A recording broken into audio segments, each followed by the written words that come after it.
പ്രിയ സഹോദരങ്ങളെ, ഞാൻ ആരാണെന്ന് നിങ്ങളോട് പ്രത്യേകിച്ചെടുത്ത് പറയുന്നില്ല.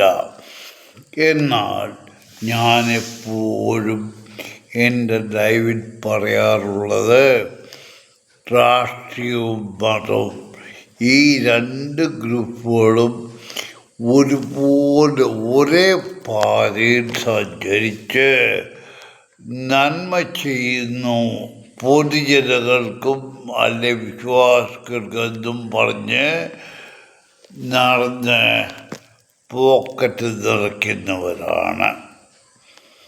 ഇനി ഞാൻ രാഷ്ട്രീയം പറയാം. എനിക്കറിയത്തില്ല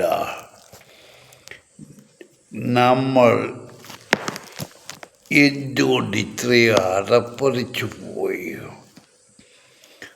ഒരു വർഷത്തിന് മുമ്പ് എനിക്ക് തോന്നുന്നു, 1.5 വർഷത്തിന് മുമ്പ് രാഹുൽ ഗാന്ധി കേരളത്തിൻ്റെ ഇങ്ങേറ്റം തൊട്ട് ഇന്ത്യയുടെ വടക്കേറ്റം വരെ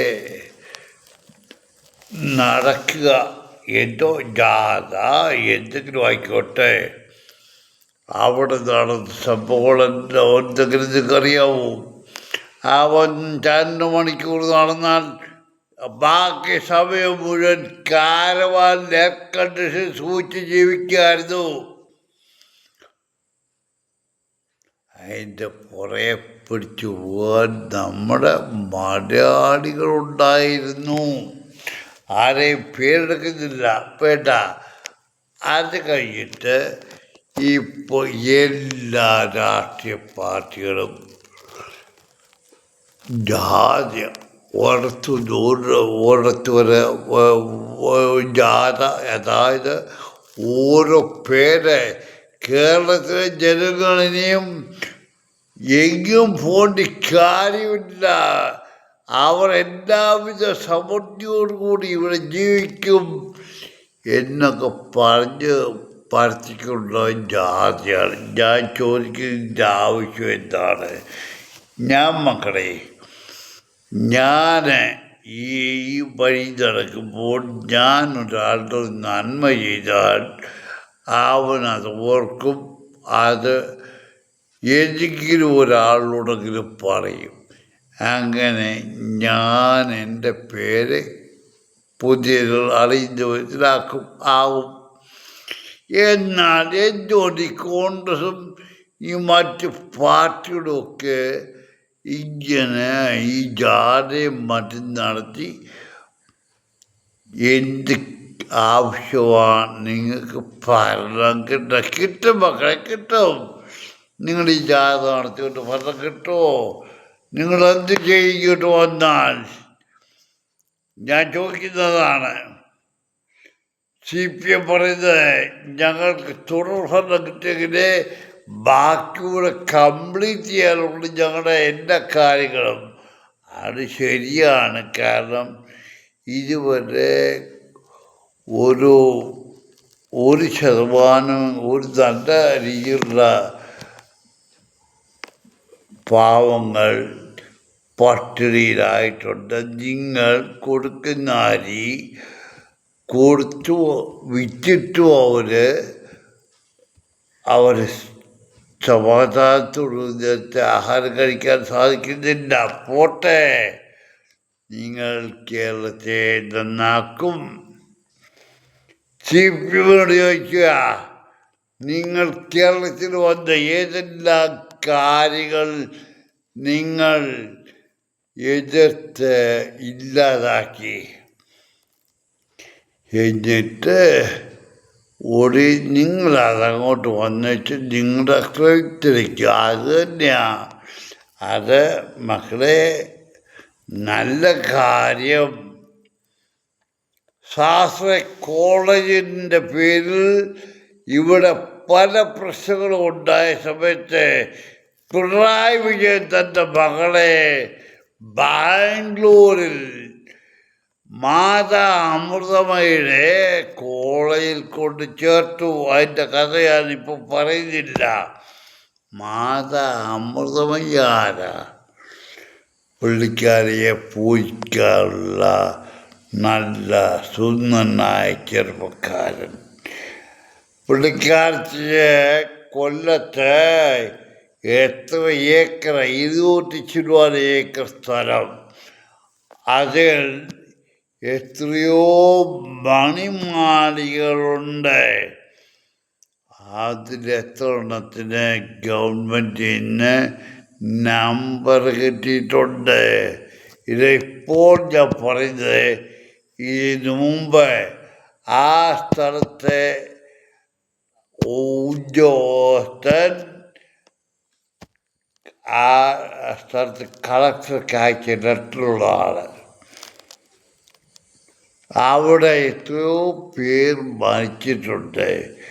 അതിനെല്ലാം പരിഹാരമുണ്ട്. അതായത് മെൻ്റൽ ഡിപ്രഷനുള്ള ഗുളി കഴിക്കുന്നതാണ്, മറ്റേതാണ് മറിച്ചത്. എന്നാലും ഇവിടെ സപ്പോർട്ട് നമ്മുടെ കേരളത്തിൽ നിന്നുള്ള നല്ലവരായ സപ്പോർട്ടുണ്ട്. ആരൊക്കെയാ? കവിയൂർ പൊന്നമ്മേ നിരന്തരം അവിടെ കിടന്നവൻ വരെ സപ്പോർട്ടാണ്. മാതാ അമൃതന്തുവാ അവളോട് തന്നെ കെട്ടി പിടിച്ച് അവിടെ നെഞ്ചത്തോട്ടങ്ങ് പിടിക്കുക. അങ്ങോട്ട് ഒരു മനുഷ്യൻ പറഞ്ഞ, ഞാൻ യഥാർത്ഥ സുഖം അനുഭവിച്ച മാതാ അമൃതമായി ആളാരെന്ന് ഞാൻ പറയാം. ഇപ്പില്ല. ഏതായാലും മക്കളെ, ഈ ലോകത്തിൽ എന്തൊക്കെ ആര് നിരൂപിച്ച് ചെയ്യാൻ നോക്കിയാലും ഒരു പാർശ്വതി അത് നടക്കും. പക്ഷെങ്കിൽ അതിൻ്റെ നിങ്ങൾ മറ്റുള്ളവരുടെ ദ്രോഹിക്കാനായിട്ടാണെങ്കിൽ അതിൻ്റെ വിപത്ത് നിങ്ങൾ അനുഭവിക്കും. ഇന്നല്ലെങ്കിൽ നാളെ പിണറായി വിജയനെ രക്ഷപ്പെടുത്തത് മുഴുവൻ നരേന്ദ്രമോദിയാണ്. നരേന്ദ്രമോദിയോട് ഞാൻ ചോദിക്കുകയാണ്, നീ ഭരിച്ച ഗുജറാത്ത്, ആദ്യമായിട്ട് ഗുജറാത്തിൻ്റെ ഗതി എന്താണ്? നീ ഇപ്പം കേരളത്തെ നന്നാക്കാൻ വരുന്നു. ആ കേരളത്തെ ഏത് വിധത്തിൽ നന്നാക്കാനാണ്? എന്താ നിൻ്റെ ഉദ്ദേശം? മക്കളെ, എൻ്റെ മോദി നല്ല കാര്യം, കേരളത്തെ നന്നാക്ക. ഇന്ന് ഒരു ന്യൂസ് കണ്ടത്, BJP കേരളത്തിൽ ഭരണത്തിൽ വന്നാൽ സ്പീഡ് റെയിൽവേ, അതായത് ഈ ശ്രീധരൻ്റെ സ്പീഡ് റെയിൽവേ കേരളത്തിൽ വരും. അല്ലായില്ല. അതുകൊണ്ട് എന്താ പറഞ്ഞത്? ഞാനുണ്ടെങ്കിൽ, ഞാൻ വന്നാൽ മാത്രമേ നിന്നെ സഹായിക്കത്തുള്ളൂ. അല്ലെങ്കിൽ നീ പോയി പട്ടിണി കിടന്ന് മരിക്കേ. ഇതാണ് ഏതെങ്കിലും രാഷ്ട്രീയ പാർട്ടിക്ക് അവരുടേതായ ഒരു ശകലം മാന്യതയുണ്ടോ? അവസരം കിട്ടുമ്പോൾ അവസരം കിട്ടിയ അവിടെ നിങ്ങൾ പോയി ഭരിക്കുവേൻ. ഒരു കാലത്ത്, ഞാൻ നിങ്ങളോട് ഇപ്പോൾ പറയാം, ഒരു കാലത്ത് ചോദ്യം വരും. ആരാണെങ്കിലും ഇപ്പോൾ ജോസ് കെ മാണിയും വേറെ ജോസഫ് ഗ്രൂപ്പുമായിട്ട് വലിയ ചർച്ച നടക്കുന്നുണ്ട്. നീയൊക്കെ എന്തിൻ്റെ ചർച്ച? നീയൊക്കെ എന്ത് ചെയ്തിട്ടാണ്? ജോസ് കെ മാണിയോട് ഞാൻ ചോദിക്കുക, നീ എന്തോ ചെയ്തിട്ടാണ് കേരളത്തിൽ? ഏത് മനുഷ്യൻ എന്ത് ഉപകാരം ചെയ്തിട്ടാണ്? നിങ്ങളെ എല്ലാം നടത്തിയോ?